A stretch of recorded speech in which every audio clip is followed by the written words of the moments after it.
चला बघूया ट्रेडिंग वरती घर चालतं का। दिवस 22वा, तो ट्रेडिंग चॅलेंज मधला दिवस आहे 22वा आणि आपलं ट्रेडिंग चॅलेंज खूप स्मूथ चाललंय, व्यवस्थित चाललंय। आपले प्रॉफिट्स 1000 2000 3000 येस ऑब्विसली कमी होतात।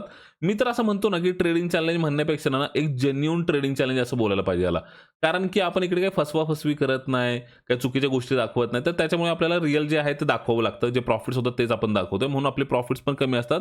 आणि एक सिंपल गोष्ट आहे की ह्या प्रॉफिट्समध्ये आपलं नक्की घर चाललं असतं का, हा क्वेश्चन तुमच्यासाठी आहे। माझं तर डेफिनेटली चाललं होतं। अर्ली फेजमध्ये मी कमी पैशामध्ये सर्व्हायव्हल केलं होतं, तर माझं डेफिनेटली चाललं असतं। तीच गोष्ट मी तुम्हाला दाखवण्याचा या ठिकाणी प्रयत्न करतोय। आणि झिरो लॉस स्ट्रॅटेजी पण 2-3 दिवसामध्ये येऊन जाईल, तर ती पण चेकआउट करा। आजचं मार्केट बघूया आता। आजचं मार्केट जर बघितलं ना तर एक प्रकारे साइडवेजच राहिलं, गॅप डाऊन झाला होता आणि थोडंसं पॉझिटिव्ह मोमेंटम आली, तर त्या ठिकाणी आपण थोडासा बुलिश ट्रेड केला होता।